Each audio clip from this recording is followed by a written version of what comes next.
Je ne fais jamais, vous le savez, de pronostics sur le jour d'après, mais je mettrai toute mon énergie pour que le Rassemblement national ne soit pas en tête. Je suis là où je suis le président de tous les Français, mais je considère que dans le projet qui est celui que je porte pour notre pays, dans les choix que notre pays a fait dans l'Europe, il est très clair que l'adhésion à l'Europe, l'adhésion à l'euro, cette volonté d'être non seulement un membre fondateur, mais de porter cette ambition, ça n'est pas simplement un choix politique, c'est le choix de la nation française. 12 candidats pour 3 heures de direct. L'émission politique de France 2 réunissait jeudi 5 avril les principales têtes de liste des élections européennes 2019.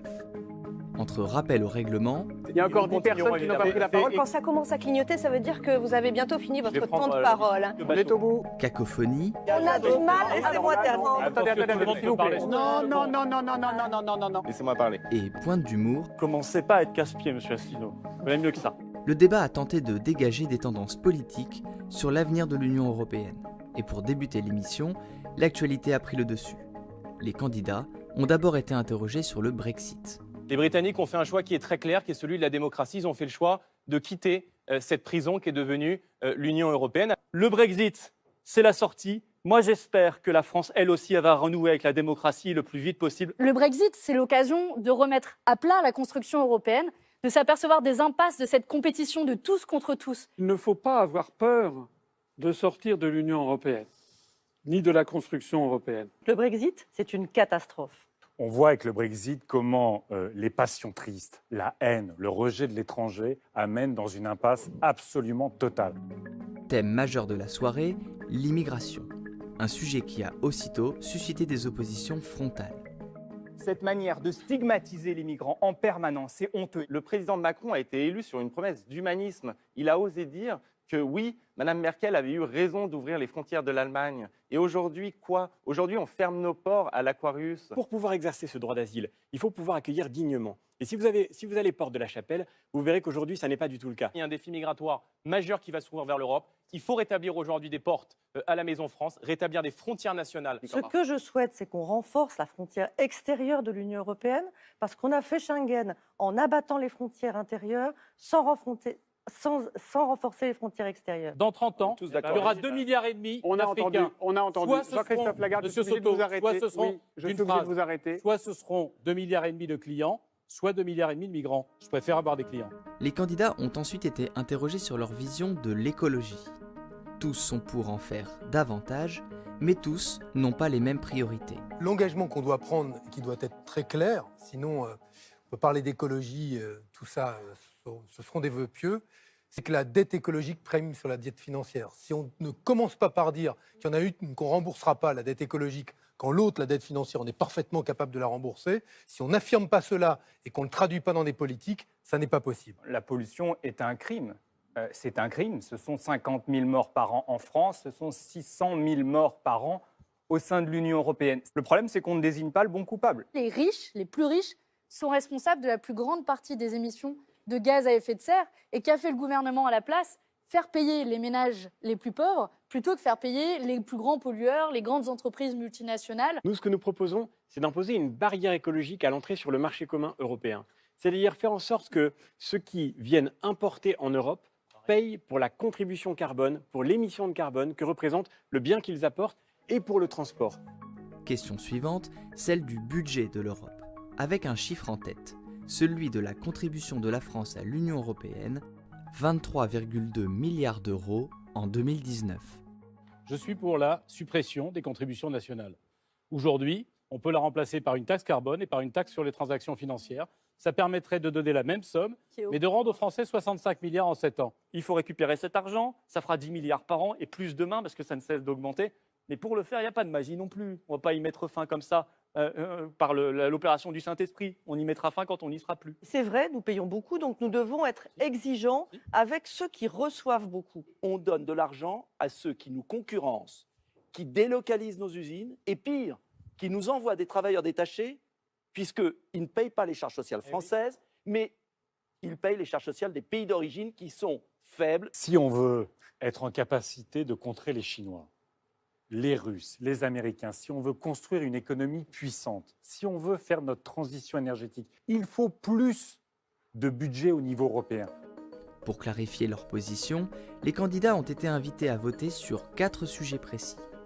L'entrée de la Serbie dans l'Union européenne, le transfert à l'Union européenne du siège que possède la France au Conseil de sécurité de l'ONU, l'interdiction du glyphosate d'ici 2023 et le maintien des candidats à leur poste de députés européens s'ils sont élus jusqu'en 2024. Finalement, malgré des thèmes nombreux et des enjeux complexes, chaque candidat aura eu moins de 15 minutes pour s'exprimer. Alors, si vous souhaitez y voir plus clair, nous vous avons indiqué quelques liens dans la description de cette vidéo. S'il vous plaît, vous savez qu'au Parlement européen, vous aurez un président de séance. Alors je suppose que comme moi, vous avez reçu dans vos boîtes à lettres la liste et le programme de la République En Marche, la liste Renaissance pour les européennes.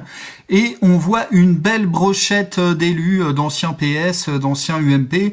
Et je voudrais très rapidement vous présenter Fabienne Keller, qu'on reconnaît, l'ancienne maire UMP de Strasbourg, qui avait fait voter 610 000 € d'argent public de subvention pour la grande mosquée de Strasbourg, grande mosquée qui ensuite ne s'est pas privée d'inviter le ministre des Affaires islamiques de l'Arabie Saoudite en 2015, c'est le dénommé Saleh bin Abdulaziz Al-Sheikh. Voilà donc pour la tendance salafiste compatible au moins de cette grande mosquée. On retrouve aussi Bernard Guetta qui était lui pour l'entrée de la Turquie en Europe. Il avait dit en 2010 la peur de l'islam nous fait rater une occasion historique de nous étendre à la Turquie. Voilà, donc il voulait que l'Europe s'étende à la Turquie, c'est sympathique. Nous avons aussi Pascal Canfin, la caution écologiste qui avait refusé de monter dans un avion où un Malien était en train d'être expulsé par les policiers. C'est un Malien qui avait purgé une peine de prison pour viol étranger et Canfin était outré. Et c'est le Canard enchaîné et Libération qui rapportent l'information. C'est très sérieux, vous pouvez vérifier ça. Et en bonus, nous avons une conseillère municipale de Strasbourg qui s'appelle Nawel Rafik Elmrini. Voilà, elle est sur les 30 premiers candidats de la liste Renaissance. Elle est pour le droit de vote des étrangers aux élections locales et vous pouvez la voir avec le président turc islamiste Tayyip Recep Erdogan lors d'une rencontre à Strasbourg. Voilà, donc une belle brochette de collabos de l'islamisation. La liste à 2 mois Renaissance. Des élections européennes, où en sont les Français en termes d'intention de vote pour ce scrutin? On a ce mois-ci toujours une participation relativement faible attendue à ces élections européennes. 41% seulement des électeurs ont l'intention d'aller voter. C'est très proche de la participation finale en 2014, qui était de 42%. C'est stable par rapport au mois dernier.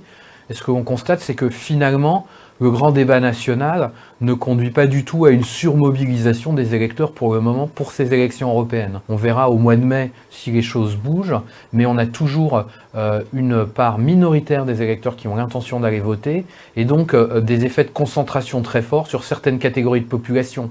On a un électorat qui s'annonce plus masculin, beaucoup plus âgé, plus diplômé, plus issu des catégories socio-professionnelles supérieures et donc toujours, je dirais, seulement une France très spécifique, comme souvent, qui a l'intention de s'exprimer à l'occasion de ces élections européennes.